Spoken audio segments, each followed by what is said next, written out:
Hello everyone, my name is doctor Tanveer Patil. आपका फिर से स्वागत है। So now we are starting from our first topic, that is inflammation. This video is divided into two parts. First part is for non-medical and other parts, that is medical student, that is definition, causes, signs, symptoms, treatment, what is investigation in the inflammation. तो आइए हम जानते हैं आसान भाषा में inflammation क्या है. इन्फ्लामेशन ये बॉडी का डिफेंस मैकेनिज्म है, मतलब रक्षात्मक प्रतिक्रिया है. इसके अंदर हम जब हमको बॉडी को चोट लगती है, जंतु संसर्जन हो जाता है या हानिकारक तत्व की वजह से ये हमें चीज़ें दिखाई देती है. तो इसके साइन और सिम्टम्स क्या है? तो इसके साइन लालिमा, रेडनेस होना, दर्द, पेन होना, स्वेलिंग यानी वहाँ पे सूजन आ जाना, लोकल टेम्परेचर मतलब वहाँ का तापमान थोड़ा सा बढ़ जाना, और लास्ट है क्रिया की हानि होना. ये इसके साइन और सिम्टम्स को देखते हैं. जैसे कि आप यहाँ पे फोटो में देख सकते हैं कि क्या इसके साइन और सिम्टम्स हो सकते हैं. इन्फ्लेमेशन के दो प्रकार है, तीव्र जिसको हम एक्यूट इन्फ्लेमेशन कहते हैं, और एक है दीर्घकालीन जिसको हम क्रॉनिक इन्फ्लेमेशन कहते हैं. सही समय पर हम लोग अगर चिकित्सा नहीं लेंगे, सही समय पर हम लोग डॉक्टर की सलाह नहीं लेंगे तो ये आगे बिगड़ता जाता है और तीव्र जो है वो दीर्घकालीन में, दैट इज क्रॉनिक इन्फ्लेमेशन में बदल सकता है. तो आप सही समय पर इसकी ट्रीटमेंट लेनी चाहिए. So let's see the information about inflammation in a systematic way. What is the definition of inflammation? Inflammation is immunovascular response, that is defense mechanism of living tissue to injury or infection agent to limit or eliminate the disease or the cause of the disease. Let's see causes of inflammation, which can be divided into four types. That is first physical cause, chemical cause, infective agent, immunological agent. First we can see the physical. What are the physical causes? First, that is heat, cold, yes, cold also there, radiation and mechanical injury. These are considered in the physical cause. Chemical, organic and inorganic, that is like poison and acid, that is considered in the chemical cause. Third, that is infective agents, bacteria, virus, toxin, these are considered in the infective agents. Fourth, immunological agents like cell mediate and antigen antibody reaction, these are considered in immunological agent.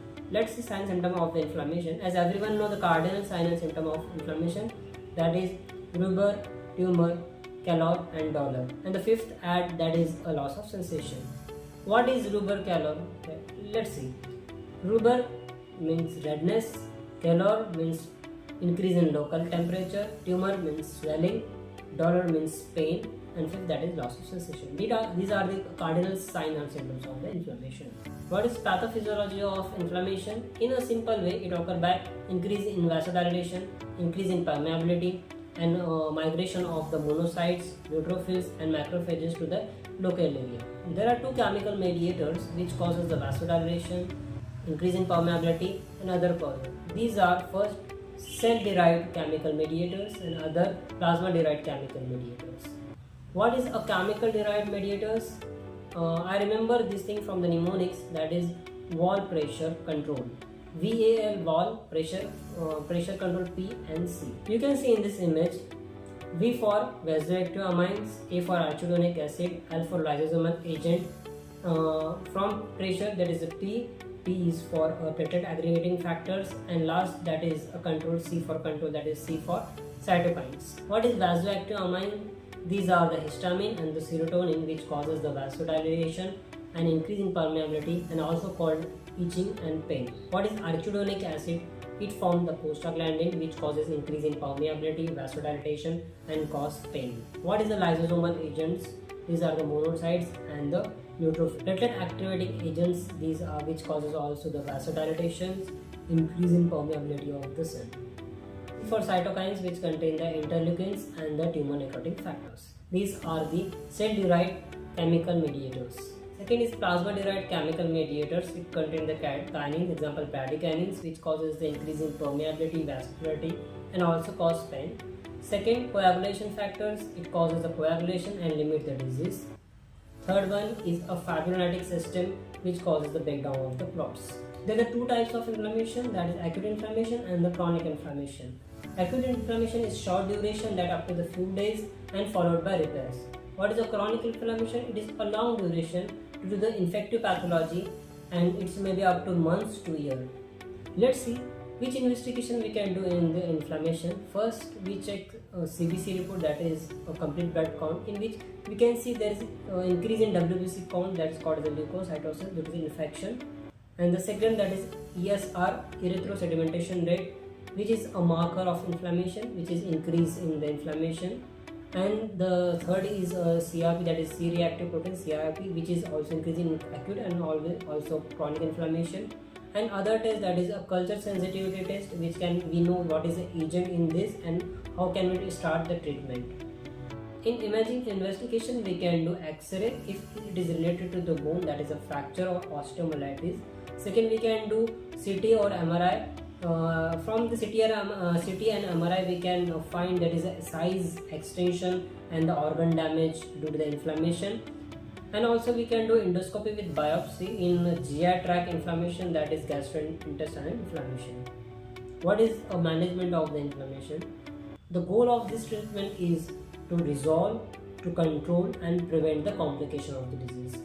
Let's see what is a treatment of acute inflammation. In acute inflammation, we use the NSAID drugs which reduce the inflammation. If it is not response, then we can go for the corticosteroid in extreme condition. If it is related to the infection, we can use antibiotic according to that condition. What is the treatment of the chronic inflammation? In chronic inflammation, we use NSAID drugs which reduces the inflammation, use of corticosteroid in moderate to severe condition, and use of the disease modifying drugs like methotrexate. In rheumatoid arthritis, we use the methotrexate in rheumatoid arthritis to reduce the inflammation. And last, immunosuppressive therapy for autoimmune diseases. And also in chronic inflammation, lifestyle modification, that is daily exercises, healthy diet and nutrition diet, avoiding the fast food, which increases our immunity and also help in the repair of the chronic inflammation. And we cover the point of inflammation, that is a definition of inflammation, causes of the inflammation, and the cardinal sign and symptoms of the inflammation, and chemical mediators, and investigation, and last, that is a treatment. Thank you very much for watching this lecture. I hope this lecture is helpful for you. Let's meet in next video with the next topic. Thank you very much.